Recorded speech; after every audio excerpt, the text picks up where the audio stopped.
Hello everyone and welcome back to my YouTube channel.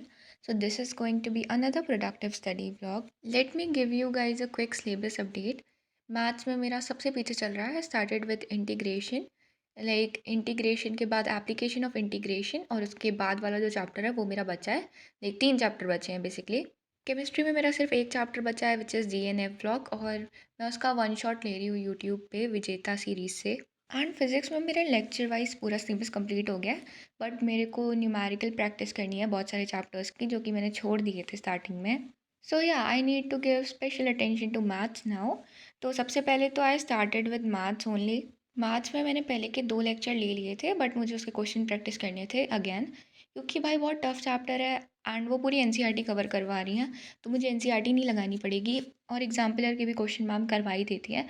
बाकी इस पूरा करने के बाद ही चैप्टर लेने के बाद I do question practice from RS। Problem ये है ना कि उसमें एक एक एक्सरसाइज में 100 क्वेश्चन है एंड वो इम्पॉसिबल है मेरे लिए अभी कवर करना। तो एक बार मेरा सिलेबस फिनिश हो जाएगा और रिविजन करूँगी तो सारे क्वेश्चन साथ में ही लगा लूँगी। तो अभी मेरा मेन है कि मैं NCERT और एग्जाम्पलर फिनिश करूँ। NCERT तो मैम क्लास में पूरी करवा देती हैं एंड इवन वो प्रैक्टिस सेशन भी अलग से उसके भी लेक्चर पड़े हुए हैं तो मैं वो भी लूँगी। तो अराउंड मेरी NCERT तो लेक्चर लेक्चर में कवर हो जाएगी और अभी मेरा मेन मोटिव है सिलेबस ख़त्म करना क्योंकि मेरे प्री बोर्ड सर पर हैं।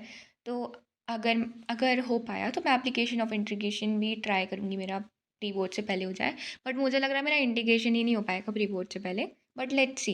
तो मैंने 2 लेक्चर के क्वेश्चन सॉल्व करे। बाकी जब ऐसे करो ना क्वेश्चन सॉल्व तो हो जाता है बट जब कंबाइंड क्वेश्चंस आते हैं क्योंकि बहुत टाइप होते हैं इंटीग्रेशन में पार्शियल फ्रैक्शन और पता नहीं क्या क्या तो तब मुझे इशू होते हैं और लाखों तो भाई इसमें फॉर्मूले हैं। मैं इंटीग्रेशन की वजह से डिफरेंशिएशन के सारे फॉर्मूले भूल चुकी हूँ। भूल ही नहीं हूँ बट मेरे को इतना कन्फ्यूजन हो चुका है कि मुझे वो चैप्टर भी शुरू से शुरू करना पड़ेगा भाई। तो वो दोनों सॉल्व करने के बाद मैंने तीसरा लेक्चर भी लिया था और इस बार मैं लेक्चर के साथ साथ ही क्वेश्चन कर रही थी। मैं पहले रोक रही थी उन्हें और ख़ुद सॉल्व कर रही थी फिर वो सोल्यूशन देख रही थी। अराउंड 2 आवर के ऊपर मैम के लेक्चर जाते हैं। बहुत रेयर ऐसा होता है कि वो जल्दी छोड़ दें तो काफ़ी टाइम लग जाता है। तो ये करने के बाद आई टुक अ शावर एंड मैंने अच्छी खासी लंबी ब्रेक ले ली थी। मैंने मैगी खाई and watch my favourite series. Also मैं मैथ्स लास्ट ईयर वाले बैच से पढ़ रही हूँ क्योंकि मुझे उनका ज़्यादा अच्छे से समझ आता है। जो हमारे इस साल पढ़ा रहे हैं वो भी अच्छा है बट मेरे को मैम का ज़्यादा अच्छे से समझ आता है। ब्रेक ख़त्म करने के बाद आई स्टार्टेड विथ केमिस्ट्री क्योंकि केमिस्ट्री में मेरा DNF ब्लॉक चल रहा है और मैं वन शॉट ले रही हूँ विजेता सीरीज़ से।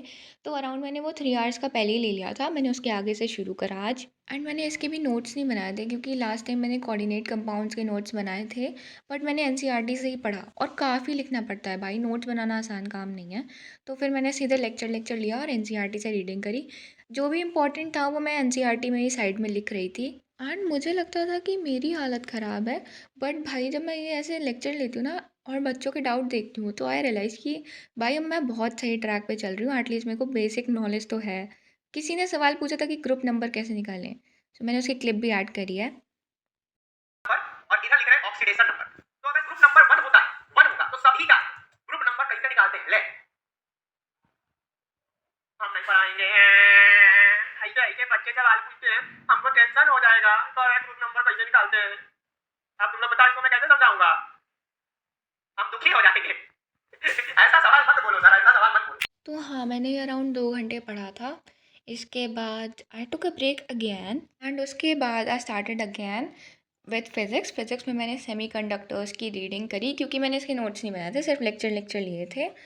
तो मैंने SLCS की रीडिंग मारी। वैसे तो ये थ्योरी बेस्ड चैप्टर है बट थोड़े बहुत न्यूमेरिकल्स हैं भी और SL में तो एक्स्ट्रा एक्स्ट्रा दिया होता है तो मैंने NCERT से चेक कर लिया था कि क्या मेरे सिलेबस में है और क्या नहीं। एंड ऑल्सो भाई मेरा स्कूल इतना गंदा है ना लिटरली। लेकिन हम लोग के प्री बोर्ड शुरू हो जाएंगे दिसंबर स्टार्टिंग में ही शुरू हो जाएंगे बट आज तक हमें डेट शीट नहीं दी गई है। हम लोग को डेट शीट मिलती है जब प्री बोर्ड शुरू होने वाले होते हैं उसके 2-3 दिन पहले डेट शीट देते हैं एंड फिर वो हम लोगों से एक्सपेक्ट करते हैं कि हम लोग के पूरे पूरे मार्क्स आ जाएँ। मैं जितना अपने स्कूल वालों से परेशान हूँ भाई पता नहीं कौन बच्चे होंगे जो 12th के बाद स्कूल मिस करेंगे। मैं तो सीरियसली नहीं कर रही भाई। मैं बहुत खुश हूँ कि मेरा स्कूल ख़त्म हो रहा है। Yeah that's all. Thank you. Bye bye.